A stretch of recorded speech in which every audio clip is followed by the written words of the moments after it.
Hi class, welcome all of you in third class of analog electronics. तो हम पढ़ रहे थे डिजिटल बेसिक इलेक्ट्रॉनिक्स पढ़ रहे थे।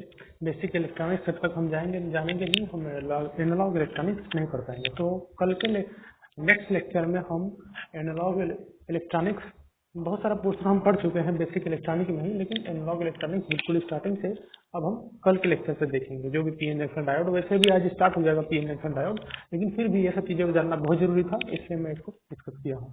तो कोई भी किसी भी एग्जाम का अगर आप तैयारी कर रहे हैं, जैसे एसएससी जेईई वगैरह का भी एग्जाम का तैयारी आप कर रहे हैं, तो ये सब चीजें बहुत इंपॉर्टेंट है, क्योंकि गेट लेवल की चीजें अब आने लगी हैं जेईई वगैरह में।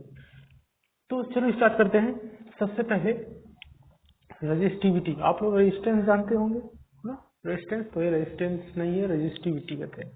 रजिस्टिविटी को रिप्रेजेंट किससे करते हैं? तो उसे, लेकिन रेजिस्टेंस को आर से रिप्रेजेंट करते हैं सिंपली। तो इसका देखो यूनिट क्या होता है, ओम मीटर या ओम सेंटीमीटर। जानते रहिए, ओम मीटर या ओम सेंटीमीटर। अब देखो रेजिस्टिविटी जो होती है, टेम्परेचर बढ़ाने पे घटती है कि बढ़ती है? देखो अगर हम मेटल के केस में लेगो तो टेम्परेचर बढ़ाएंगे तो रेजिस्टिविटी क्या होगी? बढ़ेगी। अब क्यों बढ़ेगी भाई? ज्यादा फ्री इलेक्ट्रॉन हो जाना चाहिए, तब तो और तेजी से करंट फ्लो करना चाहिए, ऐसा नहीं होता है। लेकिन अब देखो, अब मैं एक बार कल भी बता दिया था पिछले क्लास में कि टेम्परेचर बढ़ाने पे अगर कोई चीज बढ़ती है तो वो पॉजिटिव टेम्परेचर कोएफिशिएंट में आता है। तो जैसे आपका रेजिस्टेंस है, रेजिस्टिविटी है, रेजिस्टिविटी में रेजिस्टेंस देखते हैं। देखिए ये सब चीजें थोड़ा सा गलत में कर दिया, यहाँ पे आपका रेजिस्टिविटी आना चाहिए। ठीक है, रेजिस्टिविटी रेजिस्टिविटी रेजिस्टिविटी घटेगी बढ़ेगी तो रेजिस्टेंस आपका ऑटोमेटिक घटेगा बढ़ेगा। ठीक है, तो देखो रेजिस्टिविटी जो है मेटल में देखा जाए, मेटल के केस में तो रेजिस्टिविटी बढ़ेगी कब तक? जब टेम्परेचर क्या होगा आपका? बढ़ेगा। सिंपल सी बात है। अगर ये समझ लो आपका ये कोई जगह है, ठीक है, और इसमें कुछ कमजोर आदमी, कुछ मतलब हर टाइप के इंसान हैं और आ जा रहे हैं, लेकिन ऐसा हो कि इसमें सारे पहलवानों को दौड़ा दिया जाए, बहुत ज्यादा एनर्जी हो, बहुत ज्यादा एनर्जी हो, तो क्या करेंगे? भिड़ते हुए जाएंगे। हाँ, एटीट्यूड में जाएंगे, थोड़ा सा भिड़ते हुए जाएंगे, तो उनका आना जाना थोड़ा सा बाधित हो जाएगा, थोड़ा परेशानी बढ़ जाएगी। इसी तरह से इलेक्ट्रॉन को जब हम एक्स्ट्रा एनर्जी देते हैं, जैसे ये मेटल है, अलग से और एनर्जी टेम्परेचर दे दिए, तो क्या होता है? इनके इतनी ज्यादा एनर्जी मिल जाती है कि आपस में लड़ने लगते हैं, आपस में कोलाइड करने लगते हैं, कोलिजन करने लगते हैं। तो जब कोलिजन बढ़ जाएगा तो भाई क्या होगा? रेजिस्टिविटी बढ़ जाएगी, आगे प्रोसेस जो भी चीज है करंट वो अच्छे से फ्लो नहीं होगा। तो इसलिए टेम्परेचर बढ़ाने पे मेटल का जो होता है रेजिस्टिविटी वो बढ़ जाती है। सेकेंड केस, टेम्परेचर घटाएंगे तो घट जाएगी। ठीक है, ये आप लोग को पता ही है formula, rho equal to R L by A, तो सिंपली आप लोग को पता ही होगा, 10th में है ये। तो सेमीकंडक्टर में सिंपल है कि जब हम टेम्परेचर बढ़ाते हैं तो इलेक्ट्रॉन बहुत कम होते हैं कंडक्शन और वैलेंस बैंड में। तो क्या चाहिए कि इलेक्ट्रॉन वैलेंस बैंड से कंडक्शन बैंड में जाए, तो जब इलेक्ट्रॉन को एनर्जी मिलेगी वैलेंस बैंड से कंडक्शन बैंड में जाएगा। तो क्या होगा? जब टेम्परेचर हम बढ़ाएंगे तो इलेक्ट्रॉन ज्यादा बनेगा, तो इलेक्ट्रॉन ज्यादा बनेगा तो कंडक्शन बैंड में जाएगा, तो इसमें इसकी कंडक्टिविटी क्या हो जाएगी? बढ़ जाएगी, या रेजिस्टिविटी घट जाएगी। समझ रहे हो ना? कंडक्टिविटी ये होती है, जब रेजिस्टिविटी घट जाएगी तो कंडक्टिविटी क्या होगी? बढ़ जाएगी, मतलब करंट फ्लो ज्यादा होने लगेगा। इसी तरह से जब हम टेम्परेचर डाउन करते हैं तो आपकी रेजिस्टिविटी बढ़ जाएगी, क्योंकि इलेक्ट्रॉन का बनना फिर से कम हो जाएगा। तो यहाँ पे हो गया, जब यहाँ पे आपका रेजिस्टिविटी ज्यादा हो गया तो आपका कंडक्टिविटी यहाँ पे घट जाएगा। इसी तरह से इंसुलेटर में भी होता है। ठीक है, सेम के सेम। तो आपका मेटल क्या है? पॉजिटिव टेम्परेचर कोएफिशिएंट, और सेमीकंडक्टर नेगेटिव टेम्परेचर कोएफिशिएंट, और इंसुलेटर नेगेटिव टेम्परेचर कोएफिशिएंट। ठीक, तो चलो अब कंडक्टिविटी देखते हैं। कंडक्टिविटी को रिप्रेजेंट इस तरह से करते हैं। अब ये क्या होता है? Reciprocal of resistivity. रेजिस्टिविटी का रेसिप्रोकल होता है कंडक्टिविटी, या ये इनवर्सली प्रोपोर्शनल है। अब इसका यूनिट क्या हो गया? 1 ओम सेंटीमीटर, या ओम सेंटीमीटर इनवर्स, या इसको क्या लिख सकते हैं? ओम मीटर इनवर्स, ये भी लिख सकते हैं, ये भी इसका यूनिट होगा। सिंपल। देखो अब बहुत ज्यादा इंपॉर्टेंट चीज है कि switching time of silicon. Silicon का जो स्विचिंग टाइम होता है is very small, so silicon is more suitable for switching application. ठीक है, स्विचिंग टाइम इसका क्या होता है? बहुत स्मॉल होता है। मतलब स्मॉल मतलब क्या है कि ये जो स्विचिंग करता है वो बहुत फास्टली करता है, फास्टली। स्विचिंग टाइम मतलब क्या है कि फट के ऑन ऑफ हो रहा है जो, वो जर्मेनियम का स्लो होता है, ज्यादा होता है कि एक कुछ टाइम में ऑन हुआ फिर ऑफ हुआ धीरे धीरे।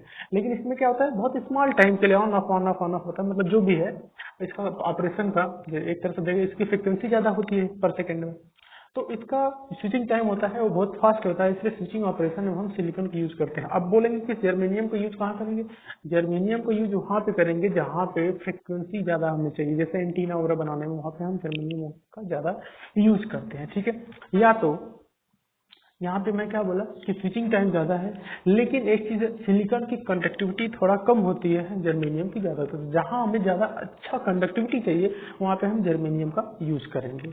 समझ रहे हो आप लोग? तो सिलिकॉन ज्यादा यूज करते हैं स्विचिंग टाइम में, क्योंकि इसका स्विचिंग टाइम फास्ट होता है।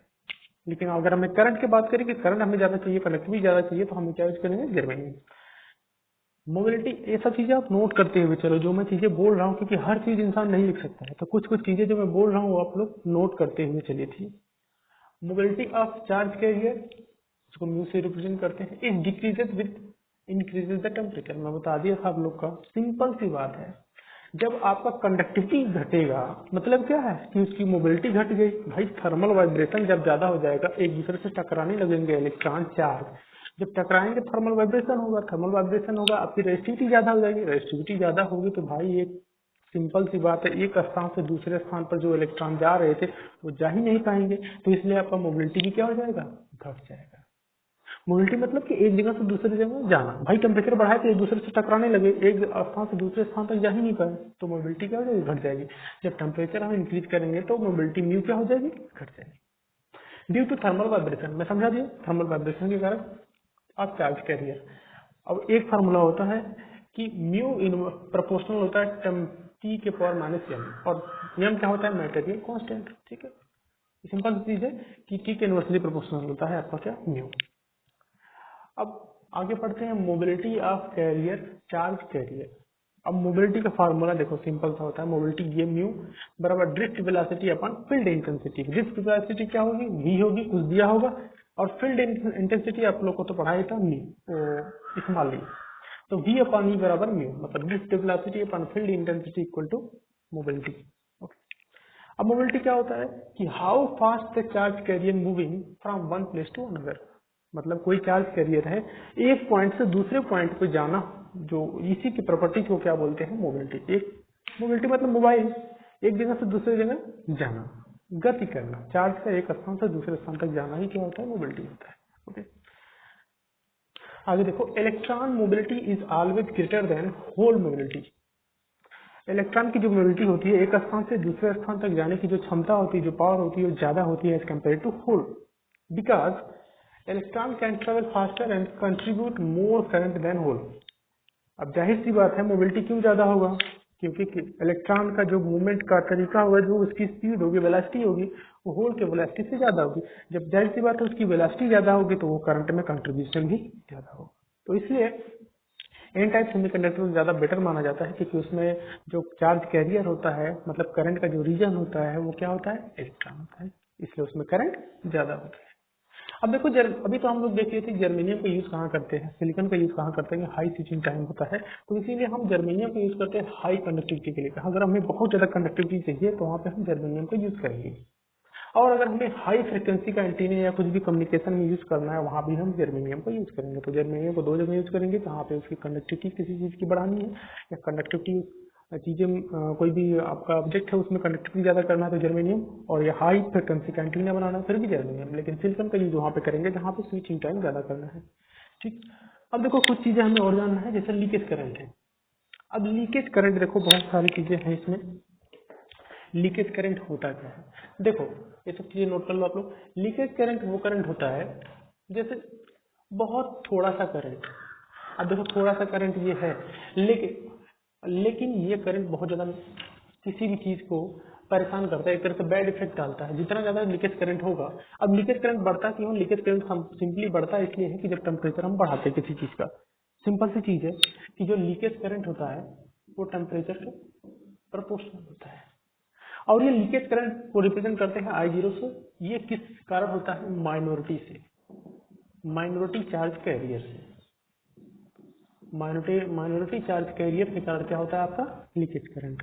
अब लीकेज करंट, अब माइनॉरिटी चार्ज की बात करें तो अगर n टाइप का सेमीकंडक्टर है और p टाइप का सेमीकंडक्टर है तो n टाइप में माइनॉरिटी क्या होगा, n टाइप में होल्स होगा पॉजिटिव चार्ज, मेजॉरिटी क्या होगा मेजॉरिटी इलेक्ट्रॉन होगा। लेकिन p टाइप में माइनॉरिटी क्या होगा, इलेक्ट्रॉन होगा और होल्स क्या होगा, मेजॉरिटी होगा।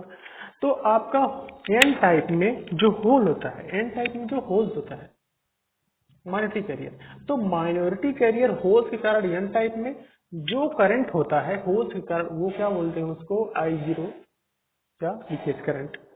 माइनॉरिटी चार्ज है तो थोड़ा ही करंट होगा। अब p टाइप सेमीकंडक्टर में माइनॉरिटी कैरियर क्या है, इलेक्ट्रॉन है, तो इलेक्ट्रॉन के कारण जो करंट होगा वो क्या होगा, लीकेज करंट। समझ गए, माइनॉरिटी चार्ज कैरियर से जो करंट होता है उसको लीकेज करंट बोलते हैं और ये टेम्परेचर के प्रोपोर्शनल होता है। मतलब टेम्परेचर अगर आपका बढ़ेगा तो लीकेज करंट भी बढ़ेगा। समझ के, टेम्परेचर घटेगा तो आपका लीकेज करंट भी घटेगा और लीकेज करंट से पूरा आपका सर्किट ब्लास्ट हो सकता है, ये ध्यान रखना। तो देखो यही मैं लिखा हूँ कि leakage current also called as minority charge carrier current. ठीक है, माइनॉरिटी चार्ज कैरियर करंट बोलते हैं इसको। दूसरी चीज रिवर्स सैचुरेशन करंट भी बोलते हैं और थर्मल जनरेशन करंट। मतलब थर्मल जनरेशन करंट क्यों बोलेंगे, क्योंकि टेम्परेचर रिगार्ड हो रहा है, तो thermal generation current, reverse saturation current और माइनॉरिटी चार्ज कैरियर करंट। एक चीज और, ये तो मैं बता ही दिया टेम्परेचर के प्रोपोर्शनल होता है। दूसरी चीज इसमें क्या है कि जो आपका जर्मेनियम का थर्मल, जो आपका जर्मेनियम का लीकेज करंट होता है वो ज्यादा होता है as compare to silicon. Germanium की कंडक्टिविटी भी ज्यादा होती है लेकिन जर्मेनियम का आपका लीकेज करंट भी ज्यादा होता है, तो ये ध्यान रखो आप लोग। ठीक है, अब एक चीज और, जो आपका लीकेज करंट होता है एवरी 10 डिग्री सेंटीग्रेड बढ़ने के साथ डबल हो जाता है, ये भी ध्यान रखना। हर 10 डिग्री सेंटीग्रेड बढ़ने के साथ आपका लीकेज करंट डबल हो जाता है। अब देखो मैक्सिमम ऑपरेटिंग टेम्परेचर क्या होता है जर्मेनियम और सिलिकॉन का। देखो जर्मेनियम -60 टू 75 डिग्री सेंटीग्रेड के बीच बहुत अच्छा काम करता है, उसी तरह से सिलिकॉन -60 टू 175 डिग्री सेंटीग्रेड के बीच में बहुत अच्छा काम करता है। Normal working temperature is 100 kelvin to 400 kelvin, मतलब 100 से 400 केल्विन के बीच में अच्छा काम करते हैं। अब देखो आपका कोर्स है पीएन जंक्शन डायोड। अब पीएन जंक्शन डायोड के बारे में थोड़ा सा पढ़ लेते हैं, बाकी नेक्स्ट क्लास में पढ़ेंगे। देखो a PN junction diode is form when a P type semiconductor and N type semiconductor. देखो पी टाइप सेमीकंडक्टर और एन टाइप सेमीकंडक्टर को जब मिला के आपस में फ्यूज करते हैं, जैसे ये पी टाइप है ये एन टाइप है, इस दोनों को आपस में मिला देते हैं और बीच में एक थोड़ी सी जगह रहती है जिसको बैरियर बोलते हैं। तो इन दोनों को मिला के जो आपका जंक्शन बनता है या जो भी चीज बोलती है तो क्या बोलते हैं पीएन जंक्शन, और उससे बनता है पीएन जंक्शन डायोड। तो वही है, फ्यूज किया जाता है और क्या बनता है, और उनके बीच में क्या बनता है, देखो potential barrier voltage across the diode junction.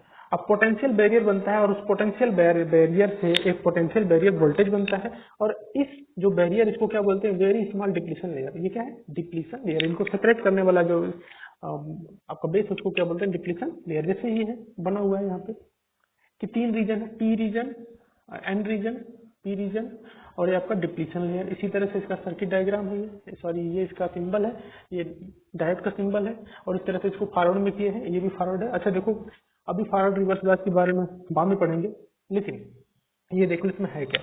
N region में electron negative charge, P region में प्लस होल्स, और देखो इलेक्ट्रॉन जो है वो पी की तरफ मतलब पॉजिटिव चार्ज की तरफ जा रहा है, ठीक है, इलेक्ट्रॉन जो निगेटिव पॉजिटिव की तरफ जा रहा है और होल्स पॉजिटिव निगेटिव इलेक्ट्रॉन की तरफ जा रहा है। तो इस तरह से आपस में घूमते रहते हैं और चार्ज जो भी है आपका प्रोसेस नेक्स्ट क्लास में इसको बताएंगे, लेकिन ये दोनों चीजें आप लोग पहले देख लीजिए। नेक्स्ट क्लास में हम लोग पढ़ेंगे पीएन जंक्शन डायोड।